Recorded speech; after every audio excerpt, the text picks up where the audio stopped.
नमस्कार दोस्तों, आज हम बात करेंगे भारत की लोकतांत्रिक स्थिति और प्रेस फ्रीडम यानी पत्रकारिता की आजादी के बारे में। हाल ही में सामने आए इलेक्टोरल डेमोक्रेसी इंडेक्स 2023 और प्रेस फ्रीडम इंडेक्स 2025 ने भारत की स्थिति को लेकर कई सवाल खड़े कर दिए हैं।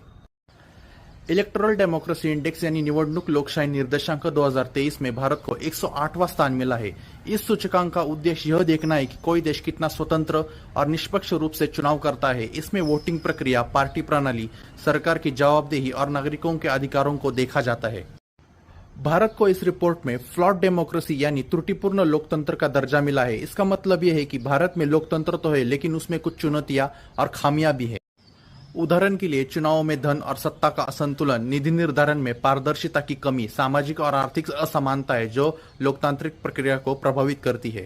दूसरी ओर जो देश शीर्ष पर है, नॉर्वे, स्वीडन, डेनमार्क, वहां लोकतंत्र पूरी तरह से मजबूत है और सभी नागरिकों की समान भागीदारी सुनिश्चित होती है। अब बात करते हैं प्रेस फ्रीडम इंडेक्स 2025 की। इस साल रिपोर्ट्स विदाउट बॉर्डर्स के अनुसार भारत को 151वां स्थान मिला है, यानी 180 देशों में भारत का रैंक बहुत नीचे है। तो फिर इसका मतलब क्या है? इसका मतलब है पत्रकारों पर दबाव और धमकियां बढ़ रही है। सोशल मीडिया और इंटरनेट पर नियंत्रण लाया जा रहा है। सरकारी हस्तक्षेप और सेंसरशिप के मामले सामने आ रहे हैं।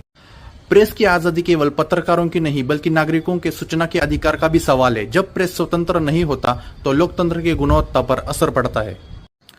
तो अब सवाल यह उठता है कि भारत 108वां लोकतंत्र और 151वां प्रेस फ्रीडम देश कैसे बना?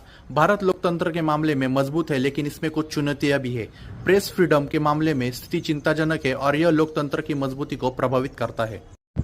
इसके पीछे कई कारण है। पहला, राजनीतिक दबाव और वित्तीय प्रभाव। दूसरा, कानून और सरकारी नीतियां जो मीडिया की स्वतंत्रता को सीमित रखती है। तीसरा, सोशल मीडिया और डिजिटल प्लेटफॉर्म्स पर नियंत्रण। दूसरी ओर कुछ सकारात्मक पहल भी है। डिजिटल इंडिया और सूचना का खुला एक्सप्रेस, नागरिक जागरूकता और सोशल मीडिया अभियानों के माध्यम से लोकतंत्र को मजबूत करना। तो दोस्तों, अगर भारत अपने लोकतंत्र और प्रेस की आजादी को मजबूत करना चाहता है तो हमें यह समझना होगा कि लोकतंत्र केवल चुनाव तक सीमित नहीं है। प्रेस की स्वतंत्रता नागरिकों के अधिकारों का अहम हिस्सा है।